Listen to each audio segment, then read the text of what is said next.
Hello बच्चों, स्वागत है मेरे नए वीडियो में। और आज के इस वीडियो में हम लोग क्लास 10 का साइंस चैप्टर नंबर फर्स्ट, जिसका नाम है रासायनिक अभिक्रियाएं और समीकरण में हम लोगों ने बहुत सारी बातों के बारे में डिस्कस किया था कि रासायनिक समीकरण क्या है, रासायनिक अभिक्रियाएं क्या है। और अब हम लोग पढ़ेंगे कि जो रासायनिक समीकरण होता है उसको हम लोग किस तरह से संतुलित करते हैं। रासायनिक समीकरण को संतुलित करने की कई विधियां होती हैं, जो हमने आपको बताया भी था। उसमें एक विधि जिसको हम लोग कहते हैं हीट एंड ट्रायल मेथड, उस विधि का हम लोग ज्यादातर प्रयोग करते हैं। और उसी विधि से हम लोग यहाँ पे कुछ रासायनिक समीकरण लिखे गए हैं, इसको संतुलित करना सीखेंगे कि किस तरह से हम लोग हीट एंड ट्रायल मेथड से किसी रासायनिक समीकरण को संतुलित करते हैं। ठीक है, यहाँ पे देखिए जो रासायनिक समीकरण लिखे गए हैं उसमें सूत्र नहीं लिखा गया है, कोई सिंबल यानी संकेत नहीं लिखा गया है। आपको सूत्र और संकेत दोनों लिख करके तब जाके रासायनिक समीकरण को संतुलित करना है। ठीक है, तो इसके लिए जरूरी ये है कि जितने भी तत्व हैं उनके जो संकेत हैं और जितने भी यौगिक हैं उनके जो सूत्र हैं वो अगर आप याद कर ले तो रासायनिक समीकरण को संतुलित करना आपके लिए आसान हो जाएगा। अगर आपने रासायनिक समीकरण संतुलित मतलब आसानी से करना चाहते हैं तो सबसे पहले आप जो तत्वों का संकेत होता है और यौगिकों के लिए सूत्र होता है वो याद कर लीजिए। अगर वो याद रहेगा तो आप आसानी से किसी भी रासायनिक समीकरण को हल कर देंगे। ठीक है, तो चलिए स्टार्ट करते हैं। पहला है कैल्शियम हाइड्रोक्साइड। तो कभी कभी ऐसा होता है कि कैल्शियम हाइड्रोक्साइड का यहाँ पे सूत्र दे दिया रहता है। ठीक है, बस आपको आगे जो नंबर्स होते हैं, मोलों की जो संख्या होती है वो लिख करके और समीकरण को संतुलित करना रहता है। लेकिन यहाँ पे क्या है, पहले तो सूत्र और संकेत नहीं लिखे गए हैं, तो आपको इन सारे रासायनिक समीकरणों में सूत्र भी लिखना है, संकेत भी लिखना है, तब उसके परमाणुओं को दोनों तरफ बराबर करना है, संतुलित करना है। और संतुलित करना हमने आपको बताया भी था, इसलिए जरूरी है कि कोई भी रासायनिक समीकरण या कोई भी रासायनिक अभिक्रिया जब होती है तो ना तो कोई नया तत्व बनता है और ना ही कोई तत्व जो होता है नष्ट होता है। इसीलिए किसी भी रासायनिक समीकरण को संतुलित करना जरूरी है। ठीक है, चलिए पहला सवाल है calcium hydroxide plus carbon dioxide, ये दोनों मिलकर के क्या बनाते हैं, कैल्शियम कार्बोनेट और जल बनाते हैं। ठीक है, तो सबसे पहले आपको कैल्शियम हाइड्रोक्साइड का सूत्र पता होना चाहिए। कैल्शियम हाइड्रोक्साइड का सूत्र होता है, देखिए CaOH का होल ट्वाइस, ये कैल्शियम हाइड्रोक्साइड का सूत्र है। ठीक है, और कार्बन डाइऑक्साइड का सूत्र क्या होता है, CO2। ठीक है, बनता क्या है, कैल्शियम कार्बोनेट। तो अब क्या बनेगा क्या नहीं बनेगा इससे आपको नहीं मतलब है। जब सवाल में उसने दे रखा है कि कैल्शियम कार्बोनेट बनेगा तो आपको उसका सूत्र पता होना चाहिए, आपको केवल उसका सूत्र लिख देना है। ठीक है, तो कैल्शियम कार्बोनेट का सूत्र होता है CaCO3 प्लस जल का सूत्र होता है H2O। अगर आपने सूत्र नहीं लिखा है तो मैं आपको कुछ सूत्र लिखवा दूंगी, उसको आप याद कर लीजिएगा और तब इसको संतुलित करिएगा। तो ये सारे फॉर्मूले जो है आपको याद होने चाहिए। अब हमने सबका फॉर्मूला लिख लिया, अब आपको ये देखना है कि यह रासायनिक समीकरण संतुलित है या नहीं है। देखिए यहाँ पे कैल्शियम की संख्या 1 है, यहाँ पर भी 1 ही है। ठीक है, फिर यहाँ पे देखिए यहाँ पे 2 लिखा गया है ना, इसका मतलब है कि ऑक्सीजन भी 2 है, हाइड्रोजन भी 2 ही है। तो अब इधर देखिए कि इधर कितने हैं, यहाँ पे देखिए कैल्शियम की संख्या 1, कैल्शियम की संख्या 1। ऑक्सीजन देखते हैं तो ऑक्सीजन 2, इस 2 की वजह से 2 ऑक्सीजन यहाँ और 2 ऑक्सीजन यहाँ, कितने ऑक्सीजन हो गए टोटल 4। तो ऑक्सीजन की संख्या 4 हो गई, तो इधर भी ऑक्सीजन 4 होना चाहिए। यहाँ पे ऑक्सीजन देखिए कितना है 3 और यहाँ पे 1, तो टोटल ऑक्सीजन 4। यहाँ भी ऑक्सीजन 4 और इधर भी ऑक्सीजन 4, तो ऑक्सीजन की संख्या बराबर हो गई। उसके बाद हाइड्रोजन की संख्या देखते हैं तो H की संख्या 2 है, यहाँ भी H की संख्या 2 है, यानी यह जो रासायनिक समीकरण है यह पूरी तरह से जो है संतुलित है, आपको कुछ करने की जरूरत नहीं है। पहले एक बार फिर चेक कर लेते हैं। कैल्शियम की संख्या 1, इधर भी कैल्शियम की संख्या 1, ठीक है। कार्बन की संख्या 1, यहाँ भी कार्बन 1 है, ये भी ठीक है। ऑक्सीजन, यहाँ पे 2 ऑक्सीजन है, इस 2 की वजह से, और 2 यहाँ, तो टोटल ऑक्सीजन कितने हो गए? 4। इधर भी देखिए ऑक्सीजन यहाँ पे 3 है और यहाँ पे 1 ही ऑक्सीजन है, तो ये कितने? 4 ऑक्सीजन उधर भी हो गए, तो ऑक्सीजन भी बराबर हो गया। फिर यहाँ पे हाइड्रोजन की संख्या 2 है, इस 2 की वजह से हाइड्रोजन यहाँ पे 2 है, तो यहाँ भी हाइड्रोजन 2 है। यानी यह रासायनिक समीकरण जो है बिल्कुल पूरी तरीके से संतुलित है, आपको कुछ करने की जरूरत नहीं है। बस आपको क्या करना है, इस तरह से जो फॉर्मूले होते हैं, सूत्र होते हैं, उसको लिख देना है और यह रासायनिक समीकरण बिल्कुल संतुलित है। तो संतुलित है तो आपको संतुलित करने की जरूरत नहीं है। जो रासायनिक समीकरण नहीं संतुलित रहता है उसको संतुलित करना पड़ता है।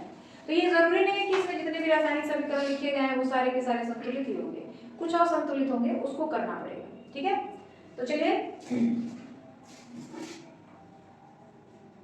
जिंक प्लस सिल्वर नाइट्रेट, और इधर क्या बन रहा है? जिंक नाइट्रेट प्लस सिल्वर, तो जिंक का हो जाएगा Zn। अब आपको पता ही नहीं रहेगा कि जिंक का संकेत क्या होता है, तो आप लिखेंगे कैसे? इसीलिए जितना ज्यादा हो सके संकेत और सूत्र दोनों याद करिए, ठीक है। जिंक प्लस सिल्वर नाइट्रेट, तो सिल्वर नाइट्रेट का होता है AgNO3, ठीक। इधर क्या बन रहा है? Zinc nitrate plus silver, zinc nitrate का हो जाएगा ZnNO3, ये फॉर्मूला है इसका, ZnNO3 प्लस सिल्वर Ag।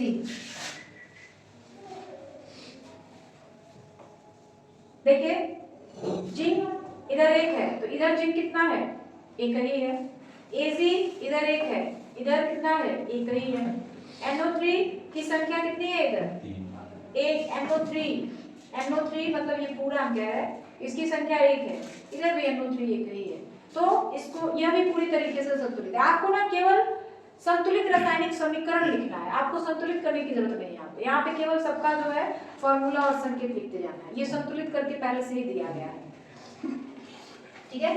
तो आपको यहाँ पे थोड़ा सा रासायनिक समीकरण को नहीं, संतुलित रासायनिक समीकरण लिखें, संतुलित रासायनिक समीकरण लिखें, ये लिखना पड़ेगा, क्योंकि सारे रासायनिक समीकरण संतुलित हैं, आपको ये लिखना पड़ेगा। संतुलित करने की जरूरत पड़ रही है, सारे रासायनिक समीकरण वैसे ही संतुलित हैं, ठीक है। तो ये भी बिल्कुल संतुलित है, कुछ ज्यादा या कम नहीं है, तो इसको भी आप छोड़ देंगे। दूसरा, तीसरा, बेरियम क्लोराइड, तो अब आपको ये पता होना चाहिए कि बेरियम क्लोराइड का सूत्र क्या होता है। बेरियम क्लोराइड का सूत्र होता है BaCl2, ठीक है। पोटेशियम सल्फेट, पोटेशियम सल्फेट का होता है K2SO4। हम केवल सूत्र लिख रहे हैं, रासायनिक समीकरण संतुलित है, आपको संतुलित करने की जरूरत नहीं है। पोटेस ये हो गया, barium chloride BaCl2, potassium sulphate K2SO4, क्या बनता है? दोनों मिलते हैं तो बेरियम सल्फेट। बेरियम सल्फेट का मतलब है BaSO4,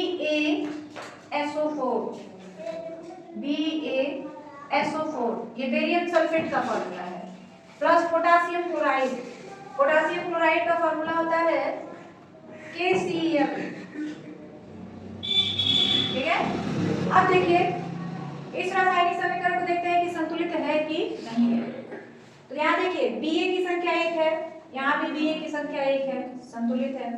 यहाँ पे क्लोरीन 2 है और इधर क्लोरीन कितना है? 1 है, तो संतुलित तो नहीं हुआ, क्लोरीन संतुलित नहीं है। फिर यहाँ K यानी पोटेशियम की संख्या 2 है और इधर पोटेशियम की संख्या 1 है, तो ये संतुलित नहीं है। अभी ये वाला और ये दोनों संतुलित थे, लेकिन यह जो रासायनिक समीकरण है यह संतुलित नहीं है, तो इसको आपको संतुलित करना पड़ेगा। तो कैसे करेंगे? देखिए Ba 1 है, यहाँ भी Ba 1 है, ये तो ठीक है। SO4 यहाँ पे 1 है, यहाँ भी SO4 1 है, बराबर कौन नहीं है? Cl की संख्या इधर 2 है, पोटेशियम की संख्या इधर 2 है, लेकिन इधर पोटेशियम की संख्या 1 और Cl की संख्या भी 1, दोनों को 2 2 करना है, लोग यहाँ पे 2 लगा देंगे। देखिए अब इस 2 की वजह से पोटेशियम भी 2 हो गया और क्लोरीन भी 2 हो गया। ठीक है, तो अब ये रासायनिक समीकरण जो है वो संतुलित हो गया। पहले तो हम लोगों ने केवल फॉर्मूला लिखा था। पोटेशियम क्लोराइड का फॉर्मूला 2KCl नहीं होता है, पोटेशियम क्लोराइड का फॉर्मूला केवल KCl होता है। ये 2 कहां से लगाया आपने? समीकरण को संतुलित करने के लिए लगाया, ताकि जो हमारा समीकरण है वो संतुलित हो जाए। ठीक है, अब चौथे सवाल पे आते हैं। हाइड्रोजन प्लस क्लोरीन, तो पहले दोनों का फॉर्मूला लिख लीजिए। हाइड्रोजन का होता है H2, क्लोरीन का होता है Cl2। दोनों मिलते हैं तो क्या बनता है? Hydrogen chloride. तो अब हाइड्रोजन क्लोराइड का जो सूत्र होता है वो होता है HCl। ठीक है, जैसे पोटेशियम क्लोराइड का KCl, उसी तरीके से हाइड्रोजन क्लोराइड का होगा HCl। ठीक, तो हम लोग यहाँ HCl लिख लेंगे। आगे बात समझ में? अब आपको ये चेक करना है कि क्या यह रासायनिक समीकरण संतुलित है या नहीं है। तो देखिए यहाँ H की संख्या कितनी है? 2 है, लेकिन यहाँ पे H की संख्या कितनी है? 1 है, तो हाइड्रोजन बराबर में है। क्लोरीन की संख्या यहाँ कितनी है? 2 है, इधर क्लोरीन की संख्या कितनी है? 1 है, यानी यह भी बराबर नहीं है। तो इधर हाइड्रोजन 2 है, क्लोरीन 2 है, तो इधर भी हाइड्रोजन और क्लोरीन की संख्या कितनी होनी चाहिए? 2-2 होनी चाहिए। तो कैसे बराबर करेंगे? हमने आपको बताया था कि आप इसके नीचे या इसके नीचे 2 नहीं लिख सकते हैं। जब भी 2 या 3 या कोई भी नंबर से आपको गुणा करना होगा तो वो नंबर हमेशा आगे लिखा जाएगा। तो इधर हमको 2 लाना है, तो हम लोग क्या करें? HCl को 2 से मल्टीप्लाई कर दें। अब HCl को जैसे ही आपने 2 से मल्टीप्लाई किया, हाइड्रोजन की भी संख्या 2 हो गई और क्लोरीन की भी संख्या 2 हो गई, यानी अब यह जो रासायनिक समीकरण लिखा गया है अब यह संतुलित है। पहले जो है यह संतुलित नहीं था। तो इस तरह से किसी भी रासायनिक समीकरण को आप आसानी से संतुलित कर सकते हैं, लेकिन उसके पहले आपको जितने भी संकेत है और जितने भी सूत्र हैं वो याद होना चाहिए, तभी आप संतुलित कर पाएंगे। ठीक है, तो ये रासायनिक समीकरण कैसे संतुलित करेंगे आगे बात समझ में। अब आगे बढ़ा जाए, चलिए अब हम लोग कुछ इस तरह के जो रासायनिक समीकरण दिए होते हैं उनको संतुलित करेंगे। इसके पहले जो भी हमने रासायनिक समीकरण को संतुलित किया उसमें जो रासायनिक समीकरण लिखा गया था उसमें सूत्र और संकेत नहीं लिखे गए थे। ठीक है, वहां पे आपको सूत्र और संकेत दोनों लिखना था, उसके बाद रासायनिक समीकरण को संतुलित करना था। लेकिन यहाँ पे क्या है, रासायनिक समीकरण के सूत्र और संकेत दिए गए, मतलब जो भी रासायनिक समीकरण लिखे गए हैं उसमें सूत्र और संकेत का प्रयोग करके लिखा गया है। अब आपको केवल जो रासायनिक समीकरण में परमाणु हैं उनकी संख्या को बराबर करना है। ठीक है, देखिए पहला सवाल, कार्बन डाइसल्फाइड प्लस ऑक्सीजन, यानी कार्बन डाइसल्फाइड जो है ऑक्सीजन के साथ जब अभिक्रिया करता है तो कार्बन डाइऑक्साइड और सल्फर डाइऑक्साइड, इसका नाम है कार्बन डाइऑक्साइड और इसका नाम है सल्फर डाइऑक्साइड बनाता है। तो ये तो समीकरण दिया है कि कार्बन डाइसल्फाइड और ऑक्सीजन को जब आपस में मिलाएंगे, अभिक्रिया करवाएंगे, तो कार्बन डाइऑक्साइड और सल्फर डाइऑक्साइड 2 गैसें बनेंगी। लेकिन अब ये देखना है कि यह समीकरण संतुलित है या नहीं है। अगर नहीं है तो फिर करना पड़ेगा, है तो कोई बात नहीं है। तो चलिए, समीकरण संतुलित है तो इसके लिए क्या करना पड़ता है, बाएं पक्ष में और दाएं पक्ष में जो परमाणु होते हैं उनकी संख्या बराबर होनी चाहिए। तो देखते हैं कि जो दोनों पक्ष है दाया और बाया उसमें परमाणुओं की संख्या बराबर है या नहीं है। देखिए यहाँ पे कार्बन है, कार्बन की संख्या इधर 1 है, इधर कार्बन की संख्या कितनी है, इधर भी 1 ही है। सल्फर की संख्या यहाँ पे 2 है। अब ये नहीं कि इधर CH2 दिया है तो इधर भी कहीं CH2 हो, ऐसा जरूरी नहीं है। तत्वों को अलग अलग करके देखते हैं, जैसे C अलग हो जाएगा, S अलग हो जाएगा, C की संख्या को अलग बराबर किया जाएगा और S की संख्या को अलग बराबर किया जाएगा। तो इधर C की संख्या 1 है, इधर भी C की संख्या 1 ही है। इधर सल्फर की संख्या, ये सल्फर है, सल्फर की संख्या 2 है, इधर सल्फर की संख्या 1 है, तो सल्फर तो बराबर नहीं हुआ। ठीक है ना। ऑक्सीजन की संख्या देखते हैं, यहाँ 2 है ना, ऑक्सीजन 2 है। इधर ऑक्सीजन कितना है, 2 यहाँ पर है और 2 यहाँ पर है, टोटल कितने ऑक्सीजन हो गए, 4। तो ऑक्सीजन भी बराबर नहीं हुआ। संतुलित समीकरण तब होता है जब अभिकारक और उत्पाद दोनों में हो, परमाणुओं की संख्या आपस में बराबर हो, तो यह रासायनिक समीकरण संतुलित नहीं, इसको संतुलित बनाना पड़ेगा। तो कैसे बनाएंगे देखिएगा, कार्बन की संख्या 1 है, ठीक है, यहाँ सल्फर की संख्या कितनी हो रही है 2, और इधर सल्फर की संख्या 1 ही है। देख लीजिए, यहाँ पे सल्फर की संख्या 2 है, यहाँ पे सल्फर की संख्या 1 है। तो सबसे पहले हम लोग सल्फर की संख्या को ही बराबर कर लें। तो इधर ज्यादा है तो कम नहीं कर सकते, लेकिन जिधर कम है उधर ज्यादा कर सकते हैं। इधर सल्फर की संख्या 1 है तो हमको 2 करना है, तो अब ये नहीं कि 2 करना है तो हम ऐसे यहाँ पे 2 लिख दे, नहीं ऐसा नहीं होता है, ये गलत हो जाएगा। आपको जब भी 2 की या 3 की जरूरत पड़ेगी आप इसके आगे यहाँ पे लिखिए। तो हमने यहाँ 2 से इंटू कर दिया इसे, ठीक है। अब 2 से इंटू कर दिए तो इसका मतलब ये है, जैसे देखिए 2 हमने ऐसे किया, ठीक है ना, यहाँ तक है आपका सवाल। हमने यहाँ पे 2 से मल्टीप्लाई किया, इसका मतलब है क्या, ये जो s है इसकी संख्या 2 हो गई, लेकिन जो O है उसकी संख्या क्या हो जाएगी, 2 से 2 में गुणा कर देंगे, 2 से 2 में तो कितनी हो जाएगी 4। ऑक्सीजन की संख्या 4 हो गई और सल्फर की संख्या कितनी हो गई 2, जैसे आपने 2 से गुणा कर दिया तब, ठीक है। आपने यहाँ पे 2 से गुणा किया, इसका मतलब है आपने इस पूरे को 2 से गुणा किया है, पूरे को 2 से गुणा किया का मतलब है कि S को भी 2 से गुणा कर रहे हैं, H2 हो गया, और यहाँ जो O2 है उसको 2 से गुणा करेंगे तो 4 हो जाएगा। इसका मतलब है कि कार्बन 1, कार्बन इधर भी 1, सल्फर 2 तो इधर भी सल्फर 2 हो गया। इधर ऑक्सीजन कितने हो गए 4, इधर ऑक्सीजन कितने हैं 2 ही है, तो फिर ऑक्सीजन को भी बराबर करिए। 4 ही कैसे, देखिए ऑक्सीजन इधर कितना हो रहा है देखिएगा, 2 मतलब 4 यहाँ पे और 2 यहाँ पे, ऑक्सीजन की संख्या कितनी हो गई 6 हो गई। जो हमारा उत्पाद है, उत्पाद में ऑक्सीजन की संख्या कितनी हो जा रही है 6 हो जा रही है, और अभिकारक में ऑक्सीजन की संख्या 2 ही है।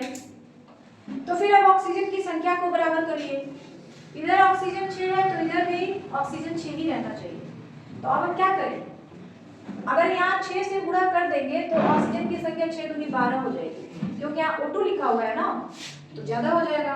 तो हम क्या करें, यहाँ पे हम 3 से गुणा कर दे रहे हैं, 3 से, तो क्या हो गया ऑक्सीजन की संख्या 6 हो गई, और इधर ऑक्सीजन कितना हो रहा है 2, इसके साथ 4 हो गया, 4 ऑक्सीजन यहाँ पे और 2 यहाँ पे, 4 ऑक्सीजन मतलब 4 ऑक्सीजन यहाँ पे और 2 यहाँ पे, टोटल अभिकारक उत्पाद में ऑक्सीजनों की संख्या 6 हो गई, और जो अभिकारक है उसमें भी ऑक्सीजन की संख्या 6 हो गई, जब हमने यहाँ पे 3 से गुणा कर दिया तब।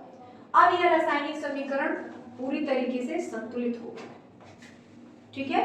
देख लीजिए, कार्बन 1 है, यहाँ भी कार्बन 1 है, कार्बन की संख्या बराबर है, आप चाहे तो ऐसे लिख भी सकते हैं, चाहे यहाँ तो जगह है नहीं, कार्बन यहाँ 1 है, यहाँ भी कार्बन 1 है, कार्बन बराबर है, S की संख्या यहाँ 2 है, S की संख्या यहाँ भी 2 है, सल्फर भी बराबर हो गया, ऑक्सीजन यहाँ पे 6 हो गया, 3 से 2 में गुणा करेंगे 6 हो गया, इधर ऑक्सीजन 2 से 2 में करेंगे तो 4 ऑक्सीजन और 2 यहाँ पे 6 ऑक्सीजन। तो ऑक्सीजन, सल्फर और कार्बन दोनों की संख्या अभिकारक में भी और उत्पाद में भी दोनों ओर बराबर हो गया, यानी यह रासायनिक समीकरण आपका संतुलित हो गया, ठीक है। आइए ना समझ में, चलिए अब आगे बढ़ा जाए और दूसरे सवाल को हल किया जाए। तो दूसरा कैसे करेंगे वो देखते हैं। मैग्नीशियम देखिए कितना है अभिकारक में, इधर वाला अभिकारक कहा जाता है, और जो तीर के आगे होता है यानी दाएं तरफ जो होता है उसको उत्पाद कहा जाता है। Mg की संख्या 1 है, इधर Mg की संख्या 1 है, ठीक है।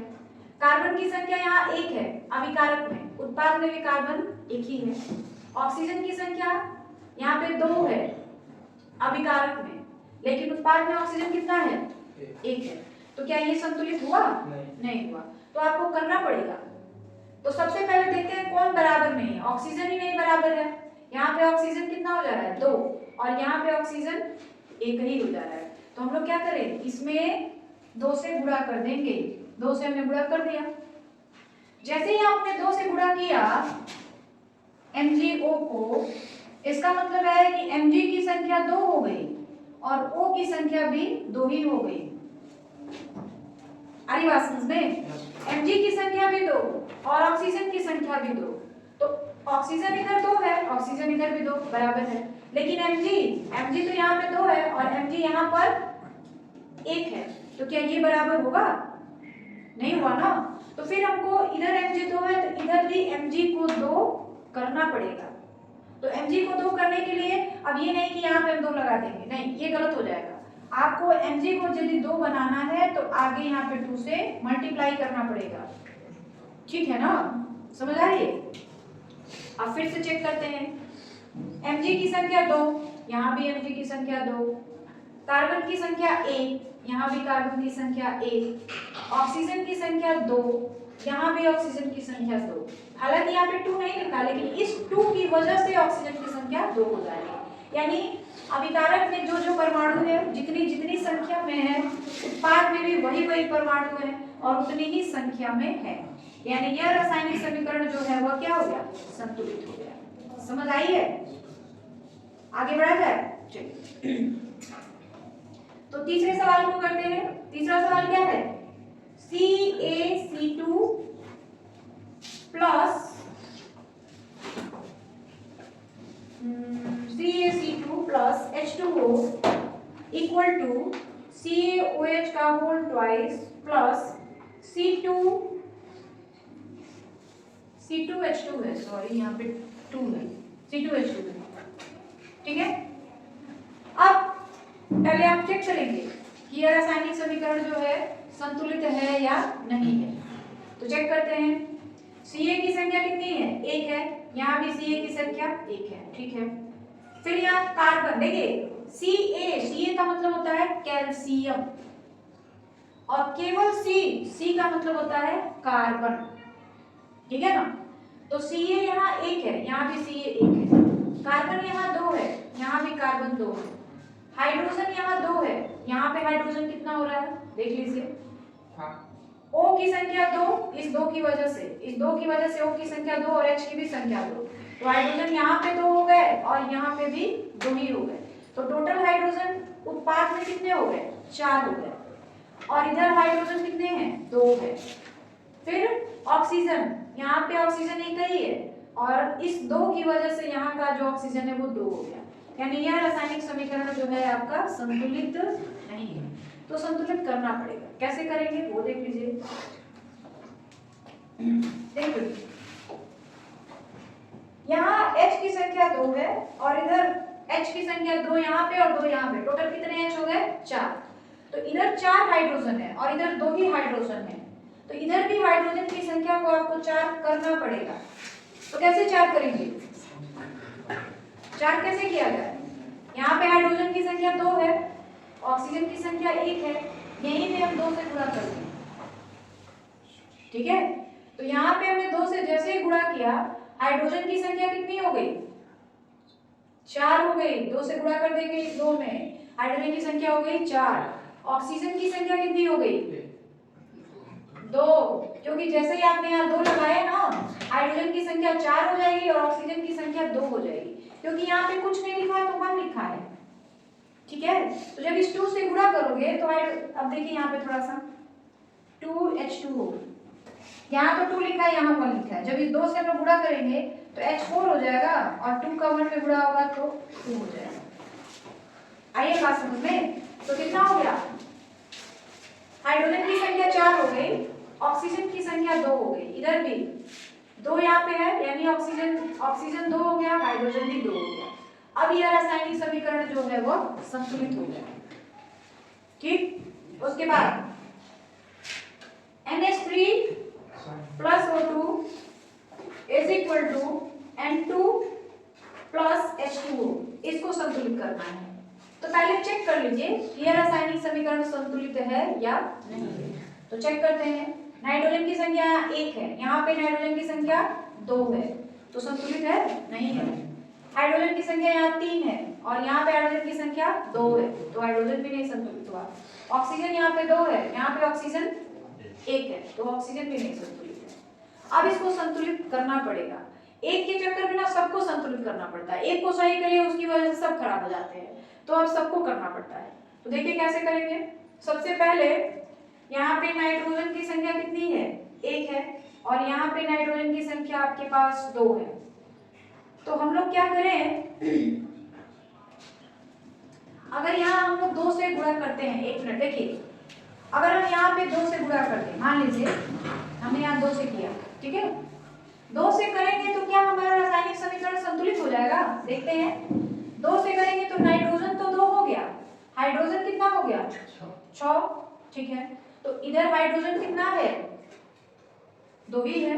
तो हाइड्रोजन को अगर हम 6 करते हैं, यहाँ पे H2 लिखा है, हाइड्रोजन को अगर हम 6 करेंगे तो क्या हो जाएगा? मान लीजिए मैं यहाँ 6 किया, 6 नहीं 6 लाना है ना, 2 3 6, यानी हम लोग यहाँ पे 3 से गुणा कर दें।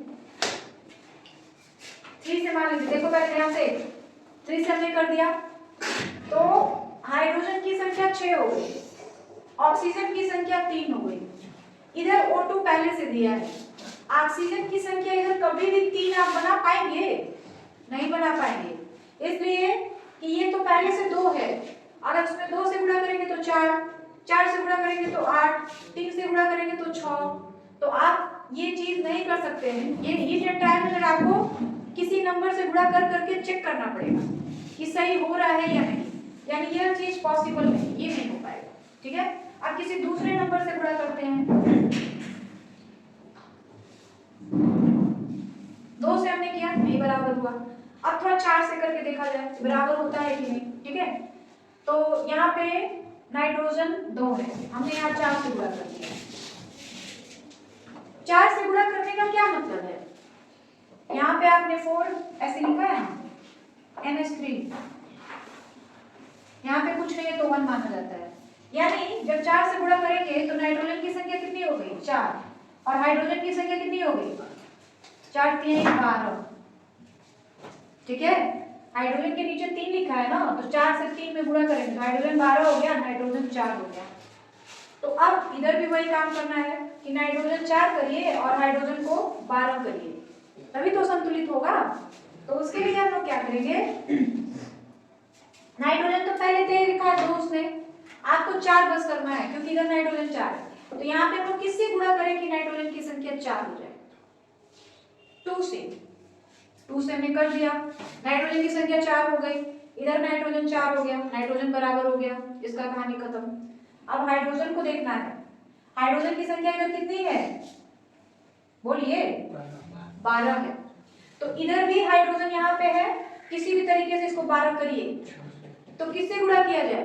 6 से। तो हमने यहाँ 6 से गुणा कर दिया। ठीक है, हाइड्रोजन तो 12 हो गया, इधर भी हाइड्रोजन 12, इधर भी हाइड्रोजन 12। इधर ऑक्सीजन की संख्या कितनी हो गई? 6 हो गई, हाइड्रोजन की संख्या 6 हो जाएगी। देखिए 6H2O किया है ना आपने, यहाँ 2 है, यहाँ कुछ नहीं है तो 1 है। अब 6 से गुणा करिए, 6 दूनी 12, हाइड्रोजन 12 हो गया, और 6 का गुणा 1 में यानी ऑक्सीजन 6 हो गया। आई बात समझ में? तो ऑक्सीजन इधर 6 हो गया और इधर कितना है ऑक्सीजन? 2। तो अब इधर भी ऑक्सीजन को 6 करिए, 3 से गुणा कर दीजिए, तो हमने यहाँ 3 से गुणा कर दिया।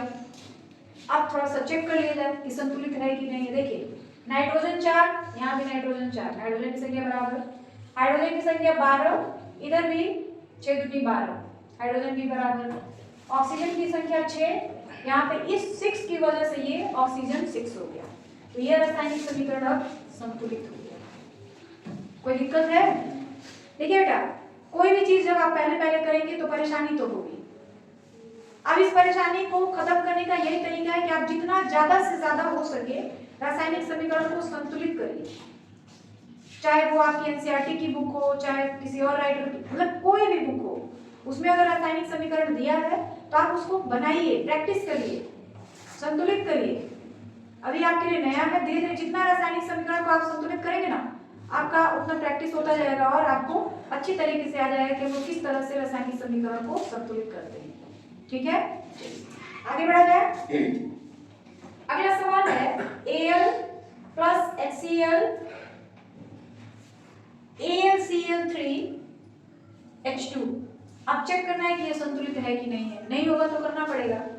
Al की संख्या 1 है, इधर भी Al एक ही है, H की संख्या यहाँ पे 1 है, यहाँ पे 2 है, Cl 1 है, यहाँ पे Cl 3 है, तो वैसे ही संतुलित नहीं है। तो अब आपको इसको संतुलित करना पड़ेगा। कैसे करेंगे? देखिए यहाँ Al की संख्या कितनी है? 1 है, और यहाँ पे Al की संख्या कितनी है? 1 है, Al तो बराबर है, क्लोरीन नहीं बराबर है। तो क्लोरीन को बराबर करने के लिए देखिए यहाँ पे HCl है, यहाँ पे 3 है, अगर हम इधर 3 से इसको गुणा कर दें, ध्यान दीजिएगा इस सवाल को, यहाँ पे 3 है, Cl की संख्या, Al तो बराबर है, Al को आपको कुछ नहीं करना है, ठीक है। यहाँ पे Cl की संख्या 3 है, तो Cl अगर 3 करना है तो यहाँ तो 3 हम लिख नहीं सकते हैं। 3 हम लोग कहाँ लिखेंगे? यहाँ लिखेंगे ना। तो अगर हम यहाँ पे 3 लिख देते हैं तो Cl तो 3 हो गया, हाइड्रोजन कितना हो गया? 3, और इधर हाइड्रोजन है 2। कभी आप इसको 3 कर पाएंगे? क्योंकि यहाँ तो 2 है। अगर यहाँ 1 से गुणा करेंगे तो 2, 2 से गुणा करेंगे तो 4, 3 से गुणा करेंगे तो 6, 4 से गुणा करेंगे तो 8। आप यहाँ हाइड्रोजन 3 है तो इधर 3 कभी नहीं कर पाएंगे, इसीलिए यह वाला गलत है, आपका समीकरण नहीं हो पा रहा है। तो अब आप दूसरे नंबर से चेक करेंगे, 3 से नहीं हुआ तो किसी और नंबर से मल्टीप्लाई करके चेक करते हैं कि उसमें संतुलित हो पा रहा है या नहीं। इसीलिए इस मेथड का नाम दिया गया हीट एंड ट्रायल मेथड। आप नंबर चेंज कर करके चेक करिए कि किस नंबर पे वह संतुलित हो जा रहा है। हमने यहाँ 3 से किया, संतुलित नहीं हो रहा है, तो अब आप इस 3 को हटाइए, किसी और नंबर से चेक करिए। देखिए अगर यहाँ 3 था तो इधर आपका 2 दिया हुआ है, तो 3 से अगर कर दे तो यहाँ पे हाइड्रोजन कितना हो जाएगा? 6 होगा ना। तो हम लोग क्या करते हैं, यहाँ पे 6 से मल्टीप्लाई कर दिए। आपने जैसे ही यहाँ पे 6 से मल्टीप्लाई किया, क्या क्या चीजें हो गई? देखिए 6HCl, इसका मतलब है कि हाइड्रोजन की संख्या कितनी होगी? 6, और Cl की भी संख्या कितनी होगी? 6।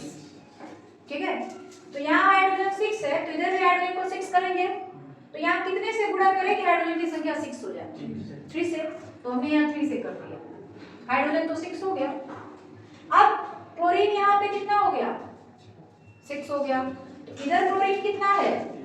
3, तो इधर भी क्लोरीन को 6 करिए, जो इधर तो क्लोरीन 6 हो चुका है तो इधर भी क्लोरीन को 6 करना पड़ेगा। तो किससे किया जाए? 2 से, तो 2 हमने कर दिया, ठीक है। 2 तो कर दिए, क्लोरीन बराबर हो गया 6 हो गया। एल्युमिनियम कितना हो गया?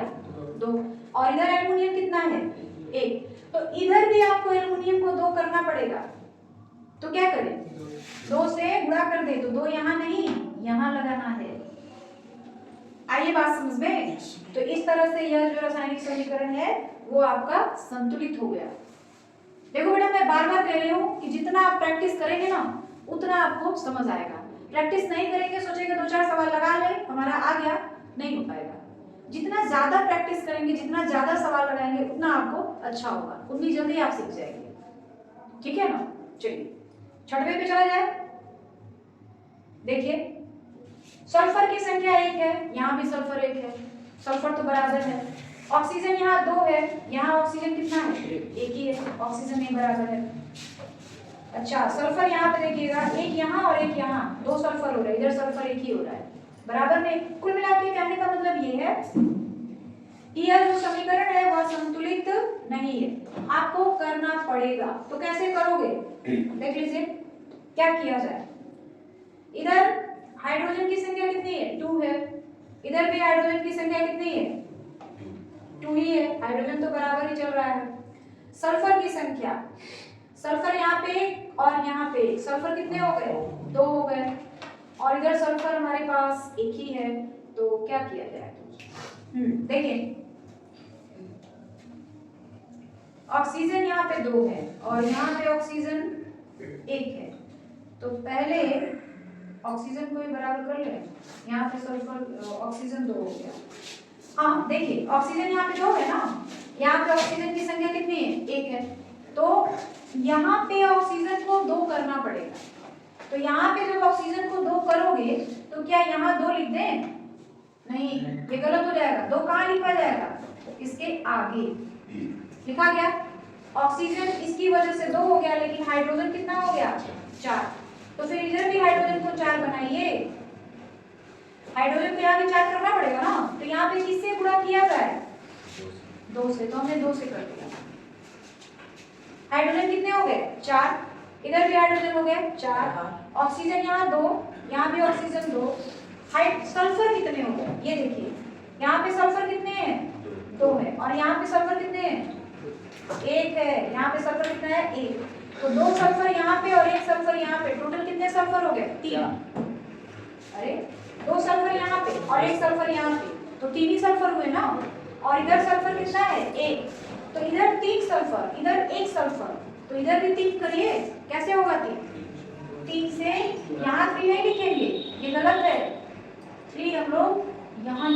अब देख लीजिए बराबर हो रहा है कि नहीं। देखिए सल्फर यहाँ एक और यहाँ दो, इस दो की वजह से दो सल्फर हो गया, तो टोटल सल्फर 3, यहाँ पे सल्फर 3, ऑक्सीजन 2, इस 2 की वजह से ये भी ऑक्सीजन 2, और हाइड्रोजन 4, यहाँ भी हाइड्रोजन 4।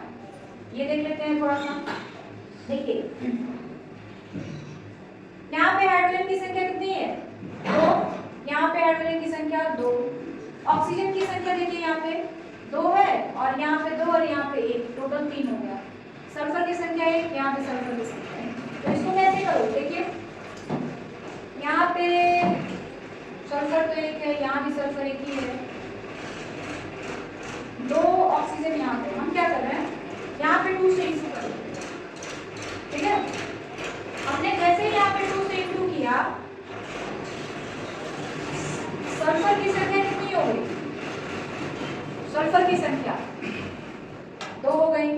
हाइड्रोजन की संख्या देखिए, हाइड्रोजन की संख्या कितनी हो गई 4, तो इधर भी हम लोग क्या करें, हाइड्रोजन को 4 कर दें, तो हाइड्रोजन को 4 करने के लिए हमने 2 से इंटू कर दिया, तो यहाँ भी हाइड्रोजन 4, यहाँ भी हाइड्रोजन 4, ठीक है। यहाँ पे सल्फर कितने हो गए 2, तो यहाँ जो सल्फर है उसको भी 2 से गुणा करिए, तभी तो सल्फर 4 होगा, सॉरी 2 होगा, क्योंकि यहाँ पे सल्फर 2, इस 2 की वजह से यहाँ पे सल्फर 2, ठीक, सल्फर बराबर हो गया। हाइड्रोजन 4, यहाँ भी हाइड्रोजन 4, हाइड्रोजन बराबर हो गया। ऑक्सीजन यहाँ पे 2 और यहाँ पे ऑक्सीजन देखिएगा 2 और 2 4, और फिर इसकी वजह से 2, कितने ऑक्सीजन हो गए टोटल 6 हो गए। देखिए कैसे, इसकी वजह से यहाँ पे ऑक्सीजन कितना हो गया, 2 का 2 पे गुणा करो तो 4 होगा ना, तो ऑक्सीजन यहाँ पे 4 है, और इस 2 की वजह से ऑक्सीजन यहाँ पे 2 है, तो यहाँ पे 4 ऑक्सीजन, यहाँ पे 2 ऑक्सीजन, कितने ऑक्सीजन हो गए 4 और 2 6 हो गए। इधर भी ऑक्सीजन को 6 करिए, तो यहाँ पे O2 है 6 आएगा कैसे, 3 से गुणा करेंगे, 3 से, तो यहाँ 3 कर लेंगे। अब यह जो है बराबर हो गया, चेक कर लेते हैं। हाइड्रोजन 4, यहाँ भी हाइड्रोजन 4, सल्फर 2, यहाँ भी सल्फर 2, ऑक्सीजन देखिएगा यहाँ पे 3 दूनी 6, यहाँ पे 4 ऑक्सीजन, यहाँ पे 2 ऑक्सीजन। तो इस तरीके से ये 7वां सवाल आपका हल हो गया। अब 8वें में चलते हैं। देखिए 8वें में क्या है, 8वें में जो है AlOH का whole twice Al2O3 plus H2O ये दिया हुआ है, तो हम लोग क्या करें, देखिएगा इस सवाल में थोड़ी सी गड़बड़ी है, इस सवाल में यहाँ पे 3 है नॉट 2, 3 है, ठीक है, करेक्ट कर लीजिएगा आप भी, वहां पे 3 लिखा गया। अब इस सवाल को हल किया जाए, कैसे संतुलित करेंगे इसको, Al की संख्या इधर 1 है और इधर Al की संख्या कितनी है 2 है, तो इधर भी हमको एल्युमिनियम की संख्या 2 होनी चाहिए, तो 2 होने के लिए हम लोग क्या करेंगे, इस साइड 2 को एल्युमिनियम मतलब एल्युमिनियम में 2 से मल्टीप्लाई करेंगे, तो एल्युमिनियम में 2 से मल्टीप्लाई करने का मतलब ये है कि यहाँ पे 2 नहीं लिखेंगे, आपको बार बार बताया जा रहा है कि यहाँ पे 2 नहीं लिखेंगे, 2 कहाँ लिखेंगे आगे, यहाँ पे हमने 2 लिखा, जैसे ही हमने यहाँ पे 2 लिखा इसका क्या मतलब है, देखिए इसका क्या मतलब देखिएगा, 2Al पहले यहाँ पे 3 से इसको इंटू करेंगे तो O3 हो जाएगा और H3 हो जाएगा। अब 2 से सबको इंटू करना है, इस 2 से, तो Al की संख्या हो जाएगी 2, ऑक्सीजन की संख्या हो जाएगी 6, हाइड्रोजन की भी संख्या हो जाएगी 6। अब जो हमारा अभिकारक है उसमें इतनी संख्या हो गई, एल्युमिनियम की संख्या 2, ऑक्सीजन की संख्या 6 और हाइड्रोजन की संख्या भी 6।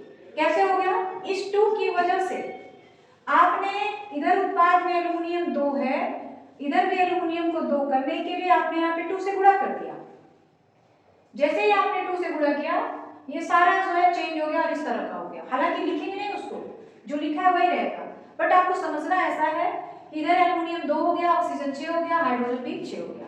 अब इस तरफ भी अभिकार जो उत्पाद है हमारा उसमें भी एल्युमिनियम 2 होना चाहिए, ऑक्सीजन 6 होना चाहिए, हाइड्रोजन 6 होना चाहिए। तो देखिए यहाँ पे एल्युमिनियम की संख्या 2 हो गई, ठीक है, ऑक्सीजन की संख्या 3 है, ठीक है, तो ऑक्सीजन की संख्या 3 है और हमको 6 करना है, तो अगर हम यहाँ पे 3 से इंटू कर दें तो क्या होगा, यहाँ पे ऑक्सीजन की संख्या 6, अब जैसे ही आपने यहाँ पे 3 से इंटू किया इसका मतलब है कि ऐसा कुछ हो गया,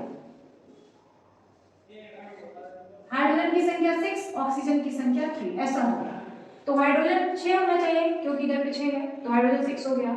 ऑक्सीजन 3 है, यानी यहाँ का 3 ऑक्सीजन, यहाँ का 3 ऑक्सीजन, वो भी 6 हो गया।